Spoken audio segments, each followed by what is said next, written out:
เราทั้งหลายได้มีกุศลศรัทธาน้อมเอากายใจของเรามาปฏิบัติบูชาต่อพระรัตนตรัยนะวันเวลาของชีวิตมีค่าแม้แต่ลมหายใจหนึ่งเราหายใจได้ทั้งวันมันไม่มีปัญหาแต่เราขาดลมหายใจหนึ่งลมหายใจมันมีปัญหา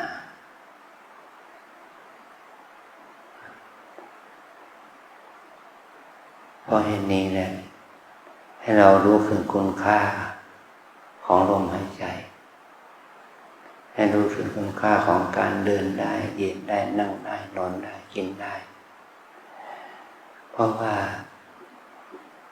เรามีขาสองขาเราเดินได้ก็ไม่ใช่เป็นตัวปัญหาแต่เราเดินไม่ได้มันเป็นตัวปัญหาใช่ไหม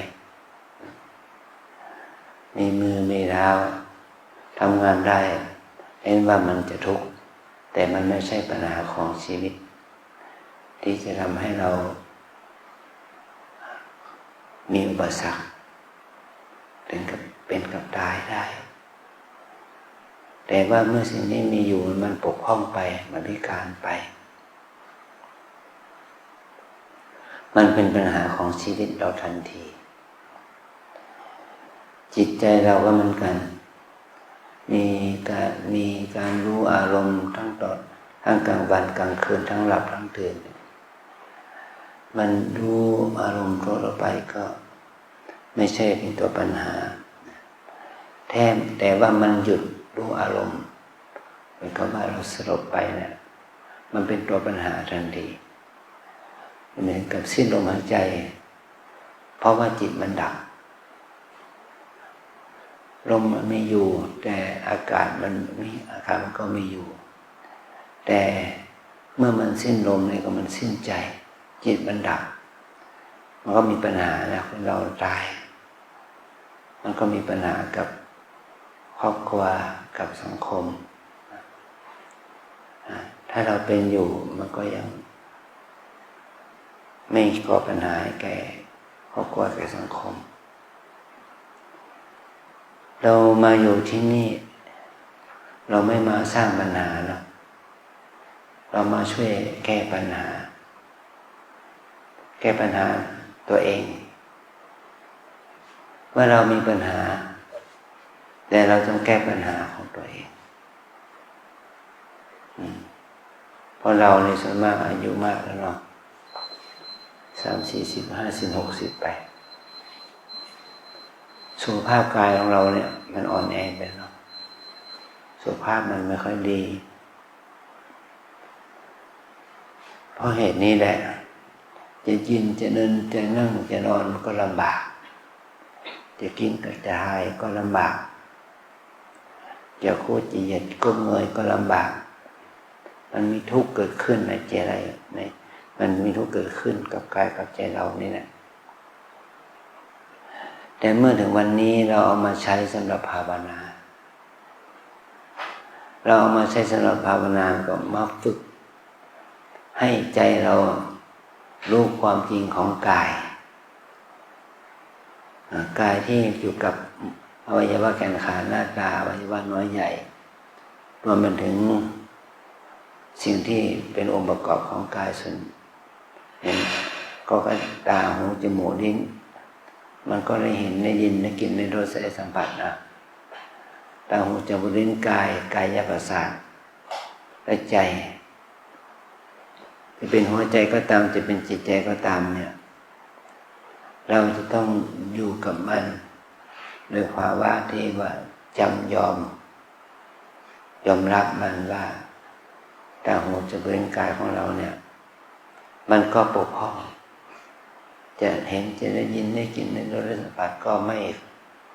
มันไม่เกิดคุณภาพแล้วมันจะก่อให้เกิดทุกข์กับเราเองที่เรามามีชีวิตอยู่ในวัยนี้ในสภาพเช่นนี้มันไม่เอื้อต่อการภาวนา ไม่เอื้อต่อการเจริญสติสมาธิใน1 ชั่วโมงเราจะทำให้มีสติสมาธิได้กี่นาทีใน1 วันล่ะเราจะทำให้เรามีสติสมาธิได้กี่ชั่วโมงใน1 เดือนนี้เราจะฝึกเจริญสติเพื่อให้เกิดปัญญาได้กี่วันในหนึ่งปีล่ะเราจะทำให้วิถีชีวิตของเราให้เป็นบุญเป็นกุศลน้อมจิตของเราไปในทานศีลภาวนาได้สักกี่วัน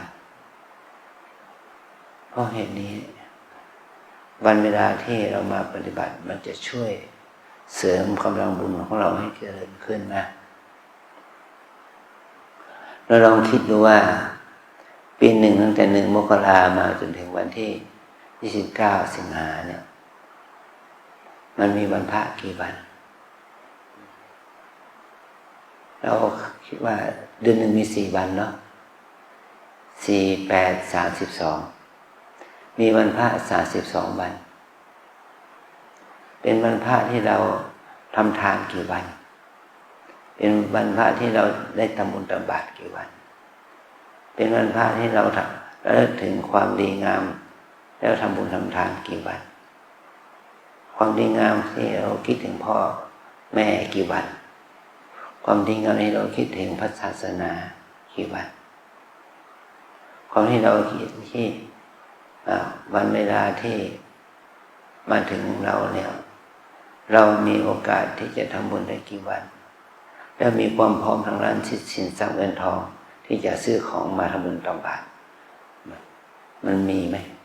มันมีความสมบูรณ์ไหมอันนี้คือสิ่งที่เราจะต้องพิจารณาว่าวันเวลาของชีวิตนี่แหละ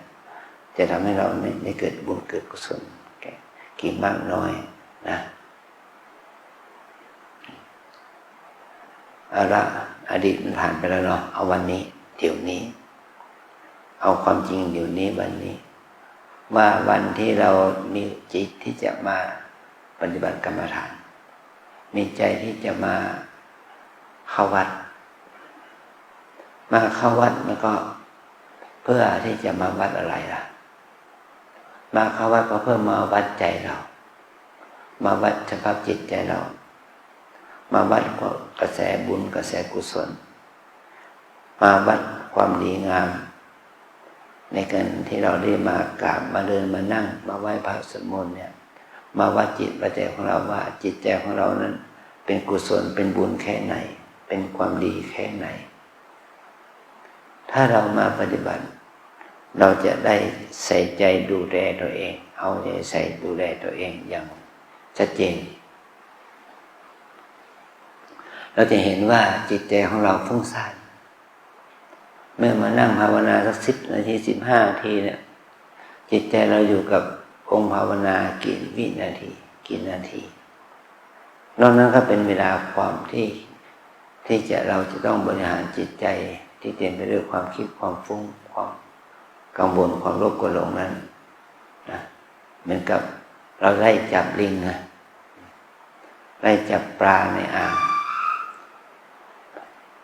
มันก็เราไล่จับปลาในอ่างแต่ปลาในลำเมืองลำคลองมันก็จับยากเหมือนกับจิตเราเนี่ยเมื่อเรามาปฏิบัติเนี่ยภาวนาให้จิตสงบภาวนาให้จิตมันนิ่ง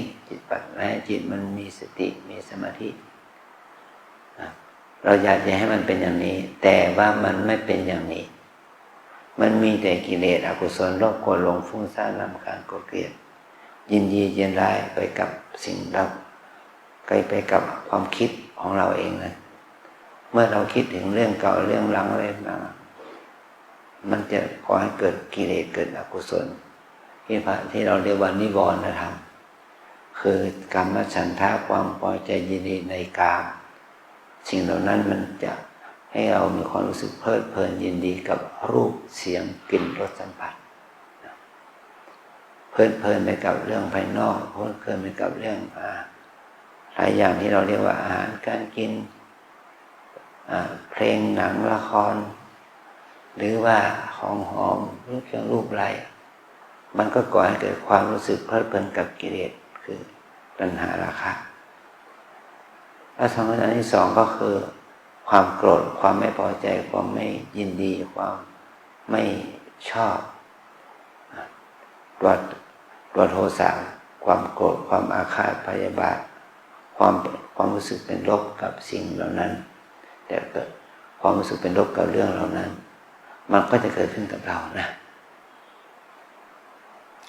อันที่สามถีนมิทะความง่วงเหงาหอนอนเสื่องซึมเกียจคร้านความง่วงเหงาหอนอนเสื่องซึมเกียจคร้านมันจะเกิดขึ้นกับเราเมื่อเรานั่งอยู่เนี่ยหายใจ2-3 หนแล้วก็ลืมไปเลยมารู้ตัวอีกทีนาฬิกาปลุกละไอ้ที่เดินไปเลยมันคืออะไรคือหลับมันนั่งหลับเพราะว่าเขาขาดสติขาดสมาธิขาดความเพียรจึงทำให้จิตนั้นตกลงสู่ภวังค์คือหลับใช่ไหมแม้ว่าไม่หลับเราเกิดความรู้สึกง่วงเหงาเบลอไม่ชัดเจนจิตมันไม่รู้อาการพองยุบจิตมันคิดไปโน่นไปนี่มันก็มีอาการหลายอย่างความฟุ้งซ่านเนี่ยความรำคาญความฟุ้งซ่านรำคาญมันก็จะเกิดขึ้นกับเราเมื่อเรามาปฏิบัติเนี่ยจิตใจมันไม่มีสติมันไม่มีความแนบแน่นไม่มีความนิ่งมันจะความฟุ้งซ่านคิดถึงเรื่องเก่าเรื่องหลังคิดถึงเรื่องการเรื่องงานคิดถึงเรื่องบ้านเรื่องครอบครัวเรื่องสังคมคิดถึงเรื่องเศรษฐกิจคิดถึงเรื่องกิจกรรมน้อยใหญ่นะนี่เราเรียกว่าจิตฟุ้งซ่านนี่บางครั้งก็จิตรำคาญถึงเรื่องที่เราทำไปแล้วมันไม่ดีรำคาญถึงเรื่องที่เราไม่ได้ทำที่ดีรำคาญถึงเรื่องที่ดีๆที่เรายังไม่ได้ทำนั่นแหละรำคาญตัวเองเรื่องที่ดีก็ไม่ทำเรื่องที่ไม่ดีเราก็ทำไปแล้วมันจะก่อให้เกิดความไม่สบายใจเราถึงว่าเรื่องของความสงสัยล่ะเนี่ยเรามาปฏิบัติธรรมก็เกิดความสงสัยลังเลใจในสารพัดเรื่องสัมภาษณ์เรื่องเกี่ยวกับเรื่องของศาสนาเรื่องของพระพุทธเจ้าพระธรรมพระสงฆ์เรื่องของพฤติกรรมของพระสงฆ์ที่มีพฤติกรรมไม่ดีมันเป็นสิ่งที่เกี่ยวกับ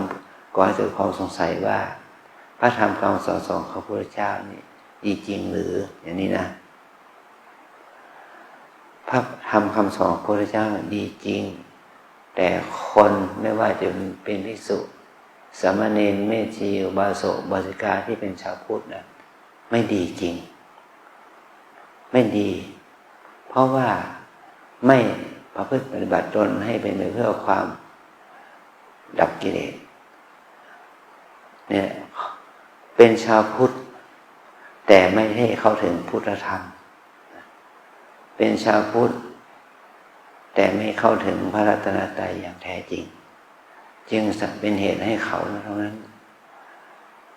ประพฤติปฏิบัติในทางที่เสื่อมเสียก็ให้เกิดโทษแก่ตนในสังคมพูดง่ายๆว่าคนไทยเรามีประมาณสัก70 ล้านคนนะ72 ล้านคนเป็นชาวพุทธเท่าไหร่เป็นประพุทธประมาณ65 ล้านคนนะชาวพุทธที่เป็น65 ล้านคนเนี่ยเป็นภิกษุสามเณรนี่ประมาณ200,000 รูปไม่เกิน300,000 รูปนอกนั้นเป็นชาวพุทธที่เป็นอุบาสกอุบาสิกาเป็นชาวบ้านชาวพุทธที่เป็นอุบาสกอุบาสิกาชาวบ้านนี่ได้ประพฤติปฏิบัติสุจริตไหมไม่ประพฤติปฏิบัติในทางทุจริตใช่ไหมประพฤติปฏิบัติในคันลองที่เป็นอบายมุขใช่ไหมประพฤติปฏิบัติในเชิงทุจริตคอร์รัปชันมีมากไหมนี่ไม่ใช่ว่าชาวพุทธที่เป็นพระเท่านั้นที่ทำชั่วแล้วถูกสังคมประณามชาวพุทธทุกคนที่เป็นพุทธศาสนิกชนที่เป็นชาวบ้านเนี่ยแหละที่เป็นข้าราชการทหารตำรวจอะไรก็ตามแต่ เป็นเศรษฐีมีทรัพย์พ่อค้านักธุรกิจอะไรก็ตามแต่ที่ได้ชื่อว่าฉันเป็นชาวพุทธ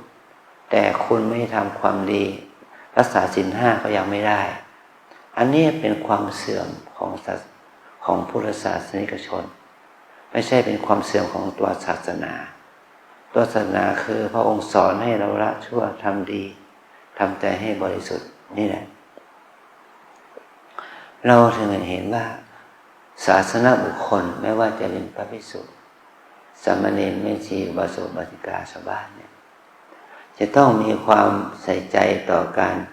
ประพฤติปฏิบัติกรรมฐานภาวนาเหมือนกับเรามาที่นี่นะทั้ง10 คนเนี่ย9 คน10 คนนี่นะ10 คนเนี่ยเราจะต้องมาฝึกให้เรามีความศรัทธาต่อพระรัตนตรัยศรัทธาต่อพระรัตนตรัยเนี่ยพระรัตนตรัยคือพระพุทธเจ้าพระธรรมพระสงฆ์เนี่ยเป็นนามธรรมพระพุทธเจ้าพระธรรมพระสงฆ์เป็นนามธรรมนะพระสงฆ์ในที่นี้ไม่ได้หมายความว่าพระอริยสงฆ์แต่พระสงฆ์ในที่เราพูดกันทุกวันนี้เป็นพระสงฆ์ที่เป็นสมมุติสงฆ์พระสงฆ์ในพระรัตนตรัยนี่เป็นพระอริยสงฆ์ท่านประพฤติปฏิบัติดีปฏิบัติชอบเราสามารถเอามาเป็นสรณะที่พึ่งที่ระลึกได้ที่เรากล่าวว่าพุทธังสรณังคัจฉามิธัมมังสรณังคัจฉามิสังฆังสรณังคัจฉามินั่นแหละพุทธังคืออะไรพุทธะเป็นผู้มีปัญญาเป็นผู้รู้ผู้ตื่นผู้เบิกบานเป็นผู้ตรัสรู้ชอบได้โดยพระองค์เอง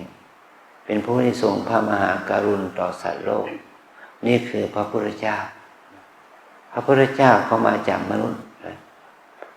ที่พระองค์ก็ประสูติจากพระนางสิริมหามายาเป็นเจ้าชายสิทธัตถะแล้วก็ถึงขนาดที่ว่ามีความสุขในราชสมบัติมีพระชนมายุ29 ปีไปเห็นเทวทูตคือคนแก่คนเจ็บคนตายนั่นแหละพระองค์จึงมาแสวงหาว่าเราจะพ้นจากความแก่เจ็บตายได้ยังไงพระองค์ไม่ได้มาปฏิบัติแสวงหาคำตอบนี้ถึง6 ปีจึงได้บรรลุจึงได้มีปัญญาเห็นแจ้งว่าเราจะแก้ความเหตุแห่งความแก่ความเจ็บความตายนี้ได้ยังไงก็พระองค์ก็เลยมารู้ว่าความคนเรานี่จะแก่ได้ก็เพราะมีความเกิดเมื่อมีคนเกิดแล้วก็มารู้ว่าเหตุแห่งความเกิดคืออะไรพระองค์ก็รู้ถึงเหตุแห่งความเกิดคือตัณหาความอยากเมื่อพระองค์ก็รู้ว่าเหตุคือความของทุกข์คือตัณหาเนี่ยพระองค์ก็แสวงหาวิธีดับตัณหามันกับว่าเหมือนกับหมอที่รู้สมุฏฐานของโรคคือเชื้อโรคนะเมื่อพระองค์รู้สมุฏฐานของโรคก็ต้องหายาฆ่าเชื้อเพราะตอนนี้มันยังไม่มียาเนี่ยพันยามันยังไม่เกิดพระองค์ก็รู้หาวิธีการว่าอะไรเป็นตัวยาก็คือศีลสมาธิปัญญาเมื่อพระองค์ได้รู้ถึงว่าเราจะละกิเลสตัณหาได้ด้วยอาศัยพัฒนาศีลสมาธิปัญญาและพระองค์ก็จึงได้ตรัสรู้ข้อธรรมนี้นี่คือมรรคคือข้อปฏิบัติเพื่อความดับทุกข์นะพระองค์ได้ทรงรู้ธรรมได้ทรงรู้แจ้งในธรรมอย่างนี้จึงทำให้พระองค์ที่อยู่ในฐานะเป็นเจ้าชายสิทธัตถะนะมีสถานะใหม่ที่เราเรียกว่าพระพุทธเจ้านะเมื่อพระองค์เป็นพระพุทธเจ้าแล้วเนี่ยพระองค์ก็ทรงมีพระมหากรุณาต่อเพื่อนร่วมโลกนะก็ได้ประกาศธรรมได้สอนธรรมะให้เพื่อนร่วมโลกให้เข้าใจหลักธรรมนี้เบื้องต้นก็มีเรื่องถึงพระปัญจวัคคีย์พระปัญจวัคคีย์ได้รับฟังคำสอนของพระพุทธเจ้าในประเด็นนี้ก็ทำให้ท่านได้บรรลุธรรมนั่นแหละพระสงฆ์จึงเกิดขึ้นนะขั้นแรกมีพระธรรมก่อนแล้วก็มีพระพุทธเจ้าตรัสรู้ มีเจ้าชายที่ตรัสรู้เป็นพระพุทธเจ้าเมื่อเจ้าชายตรัสรู้มีอยู่ได้เข้าสู่สันฐานะเป็นผู้รู้แล้วพระองค์ก็ต้องเอาธรรมะนะไปให้คนอื่นพิสูจน์ก่อนใช่ไหมให้คนอื่นพิสูจน์ก่อนคนอื่นนั้นก็พิสูจน์แล้วก็เป็นจริงคนที่พิสูจน์ตามคำสอนของพระเจ้าก็คือบุคคลนี้ที่เราเรียกว่าพระสงฆ์พระสงฆ์ก็ได้แก่ใครได้แก่ภิกษุภิกษุณีอุบาสกอุบาสิกาที่ได้บรรลุถึงธรรมนั่นเองภิกษุภิกษุณีอุบาสกอุบาสิกาที่บรรลุถึงธรรมนั้นเราเรียกว่าพระสงฆ์หรือพระอริยสงฆ์เพราะเป็นผู้รู้ธรรมเป็นผู้รู้แจ้งในธรรมตามที่พระพุทธเจ้าสอนนั่นแหละเราเรียกว่าพระสงฆ์นั่นแหละพระศาสนามีพุทธบริษัทสี่ภิกษุภิกษุณีอุบาสกอุบาสิกามาตั้งแต่นั้นมาจนถึงทุกวันนี้ 2,600 กว่าปีมาแล้วแต่คนในยุคสมัยนี้จะเห็นแจ้งในอริยสัจธรรมได้เท่าถึงกับบุคคลในอดีตได้หรือไม่นี่คือประเด็นเราทุกคนนั้นยังมีทุกข์อยู่ใช่ไหมมีทุกข์มีเกิดมีแก่มีเจ็บใช่ไหมทุกข์เกิดแก่เจ็บนี่ทุกคนมีอยู่ใช่ไหมแต่รอถึงวันตายเนาะจะมีทุกข์ตายมีทุกข์อยู่แต่ว่าเราไม่เห็นทุกข์เป็นโทษเราไม่เห็นทุกข์เป็นภัยโทษภัยที่เกิดจากความแก่เจ็บและตายเนี่ยเราไม่มีปัญญาเห็นชัดเห็นแจ้งชัดในความที่ชีวิตธาตุขันธ์ของเรานี้มีความแก่ความเจ็บความตายเป็นธรรมดาเพราะเราไม่เห็นแจ้งในโทษนี่แหละเพราะเราได้หลงมัวเมากับเรื่องของวิวัฒนาการของโลกนี่แหละมีวิทยาการทางโลกนะมีหมอมีพยาบาลมีอยู่มียามียานพาหนะมีวิถีชีวิตที่ดีเมื่อให้เราคิดถึงว่าเมื่อ 2,000 ปีก่อนเนี่ยหรือไม่จุดสัก1,000 ปีก่อนเนี่ยเมืองเชียงใหม่มันไม่มีตึกรามบ้านเรือนมันไม่มีถนนทางไม่มียานพาหนะไม่มีเครื่องสาธารณูปโภคอย่างนี้นะบ้านเรือนก็มีแค่กระต๊อบมีกุฏิหลังคามันมีอาคารตึกอาคารปราสาทประมาณสักสูงสักชั้น2 ชั้นหรือมันก็หายากแล้วแล้วปัจจุบันนี้ล่ะคอนโดมิเนียมตึกสูงในเชียงใหม่มีสูงกี่ชั้น20-30 ชั้นได้ไหมได้เนาะนี่เพราะเหตุนี้แหละคนเรามีความหลงเกี่ยวกับความสะดวกสบายเกี่ยวกับทางโลกมาจนถึงทุกวันนี้มียานพาหนะมีโทรศัพท์มือถือมีเครื่องมือสื่อสารการติดต่อพวกนี้มันทำให้เราหลงระเริงไปกับสิ่งเหล่านี้เมืองเชียงใหม่เราเนี่ยมีโรงพยาบาลกี่แห่งเห็นไหมแต่ก่อนเราก็มีแค่โรงพยาบาลสวนดอกสถานพยาบาลแมคคอมิกเดี๋ยวนี้มีโรงพยาบาลมันไม่ใช่มีอาคารตึกเดียวเสียไม่มีอาคารหลังเดียวตึกเดียวเสียแล้วมันมีเป็นอะไรตึกสูงถึง10-20 ชั้นมันยังไม่พอกับการที่จะเป็นที่อยู่ที่อาศัยของคนป่วยไข้เลยเนี่ยเพราะเหตุนี้คนเราจึงหลงอยู่ในโลกแห่งความสะดวกสบายนะแสวงหาสิ่งที่นำมาซึ่งความสะดวกสบายทางร่างกายทางร่างกายภาพจึงเป็นเหตุให้เรานั้นไม่เห็นโทษของความแก่ความเจ็บและความตายนี่แหละคือว่าเรานั้นมีชีวิตอยู่แต่ไม่เห็นทุกข์ของตนมีชีวิตอยู่แต่ไม่เห็นกิเลสอันเป็นเหตุให้เกิดทุกข์แก่ตนมีชีวิตอยู่แต่ไม่เห็นทางดับทุกข์ของตนจึงประมาทอยู่รอความแก่รอความเจ็บและรอความตายมาถึงตนโดยที่เราเป็นคนไม่รู้เป็นคนโง่เขลาด้วยอำนาจของสติปัญญาน้อยอย่างนี้แหละมันจึงเป็นเหตุให้เราไม่สามารถเข้าถึงธรรมได้มีความประมาทในทางกิเลสทางกามกันเป็นส่วนมากนะตัณหาราคะเมถุนธรรม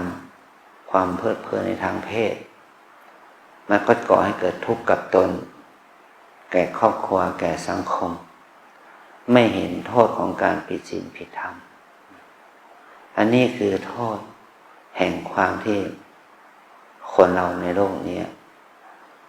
ได้ประมาทว่าชีวิตของเรานี่ยังหนุ่มแน่นอยู่ยังดีอยู่ยังมีหมอมีพยาบาลมีอะไรดีอยู่แต่สุดท้ายก็ต้องมาอยู่กับความตายเป็นที่สุดนะก็ไม่เห็นโทษของความที่จะแสวงหาหนทางแห่งความดับทุกข์ออกไปจากชีวิตได้เนี่ยคือเพราะเหตุว่าทุกคนหรือหลายคนไม่ได้เอื้อเฟื้อเกื้อกูลตัวเองในทางที่เป็นไปด้วยความดับทุกข์นะเราจะต้องพัฒนาศีลสมาธิปัญญาให้เกิดขึ้นเพื่อให้เราเห็นทุกโทษของกิเลสสังขารนี่นะมันจะก่อให้เกิดความภาคเพียรพยายามอดทนต่อสู้เพื่อก้าวข้ามกิเลสตัณหาความทุกข์นั้นได้เราจะต้องมีความใส่ใจว่าพระศาสนานั้นมีอยู่แต่คนปฏิบัติตามพระศาสนามันมีน้อยลงมันมีน้อยลงมันจึงก่อให้เกิดทุกข์เกิดโทษแก่ตนและแก่สังคมมาให้เกิดโทษแก่ตนในสังคมมาจนถึงทุกวันนี้นะเอาละในฐานะที่เรามาเป็นนักปฏิบัติเนาะขอให้เราทุกคนนั้นได้สมาทานพระกรรมฐานเนาะว่าตามวิปัสสนากรรมฐานตามแนวสติปัฏฐานมีสี่อย่างหนึ่งกายสองเวทนาสามจิตสี่ธรรมวิปัสสนากรรมฐานตามแนวสติปัฏฐานมีสี่อย่างหนึ่งกายสองเวทนาสามจิตสี่ธรรมหนึ่งกายสองเวทนาสามจิตสี่ธรรมกายเวทนาจิตธรรมกายเวทนาจิตธรรมเรารู้ถึงของการปฏิบัติกรรมวิปัสสนากรรมฐานในแนวสติปัฏฐานสี่อย่างนี้นะวิปัสสนาแปลว่าวิแปลว่าวิเศษแปลว่าแจ้งปัสสนาแปลว่าเห็นแจ้งเป็นพิเศษด้วยปัญญาการที่เราจะเห็นแจ้งเป็นพิเศษด้วยปัญญาเราต้องเจริญสติเป็นฝึกฝนอารมณ์เจริญสติสมาธิด้วยความเพียรและจะทำให้เราเกิดความคิดที่ดีเกิดการมีทัศนะความเห็นที่ดีเกิดปัญญาที่ดีปัญญาจะเห็นแจ้งว่าชีวิตนี้กายใจนี้เป็นของไม่เที่ยงกายใจนี้เป็นทุกข์กายใจนี้เป็นอนัตตาไม่ใช่ตัวตนอย่างนี้นะถ้าเราเห็นแจ้งว่ากายใจนี้เป็นของไม่เที่ยงเป็นทุกข์ไม่ใช่ตัวตนด้วยปัญญาอันชอบไม่ใช่ความคิดไม่ใช่ความจำไม่ใช่การฟังมาแล้วรู้ไม่ใช่จำมารู้ไม่ใช่อ่านมาถึงจะรู้มันจะต้องรู้ด้วยประสบการณ์ตรงของตนนะด้วยการพิจารณาถึงกายมีสติให้เรามีสติอยู่กับกายตั้งแต่การกราบการเดินการยืนการนั่งนะมีสติอยู่กับเวทนาปวดเจ็บชาเหน็บให้เรามีสติรู้ว่าเวทนามันทุกข์มันปวดมันเจ็บมันดีใจเสียใจอะไรก็ตามแต่ให้เรามีสติรู้เพราะว่าเวทนาสามคือดีใจเสียใจเฉยๆนี้สุขกายสุขใจทุกข์กายทุกข์ใจเฉยๆนี้มันจะเป็นสมุฏฐานให้เกิดกิเลสสามตัวคือว่า ถ้าเวทนาที่เป็นสุขมันก่อให้เกิดความตัณหาราคะชอบยินดีถ้าเวทนาเป็นทุกข์กายทุกข์ใจละมันก็ไม่ชอบไม่ยินดีเกิดโทสะถ้ามันรู้สึกเฉยๆไม่ยินมันก็ก่อให้เกิดความหลงความไม่รู้แจ้งเกิดโมหะนี่แหละจึงเป็นเหตุให้เราต้องมีสติรู้เวทนาตามเป็นจริงนะอันที่สามจิตความคิดเมื่อจิตใจของผมเมื่อคนเรามีชีวิตอยู่แล้วมันก็จิตมันก็ทำงานเนาะ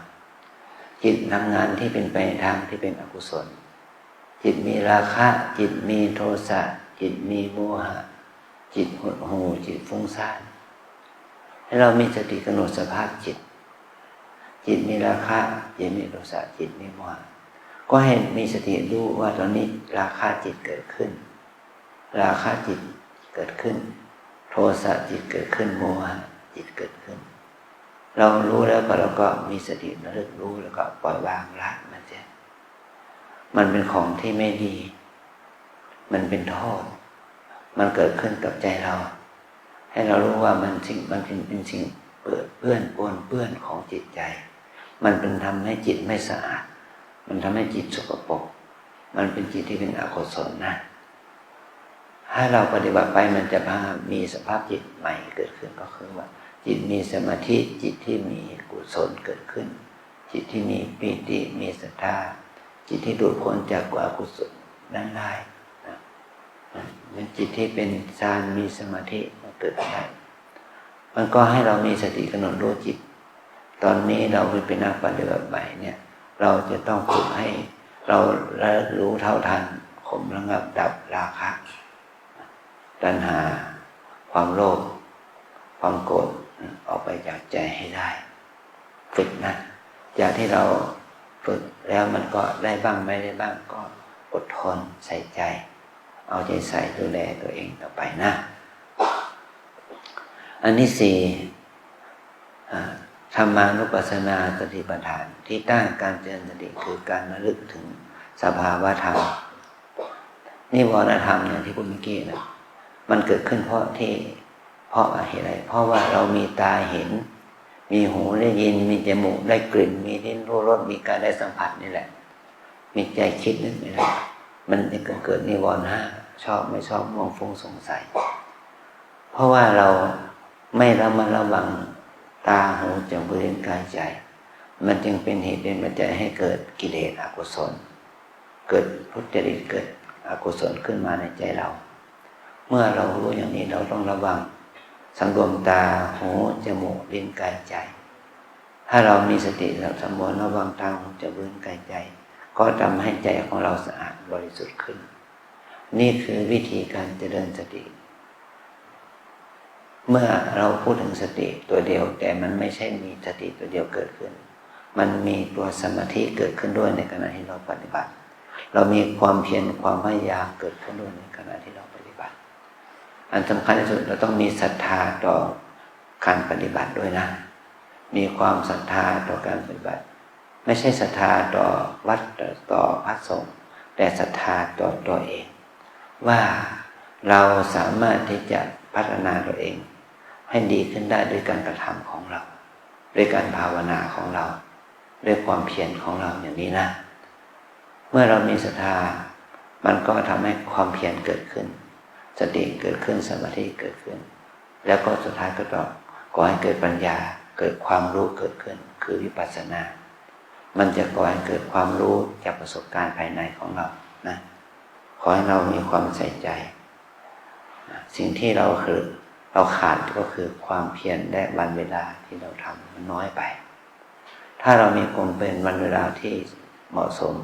มันก็จะทำให้เราเข้าใจหลักธรรมคำสอนของพระพุทธเจ้าด้วยการปฏิบัติธรรมตามเป็นจริงได้ขอให้เราใส่ใจในการภาวนานี้กินน้อยนอนน้อยพูดน้อยและปฏิบัติให้มากใส่ใจอย่างนี้นะขออนุโมทนา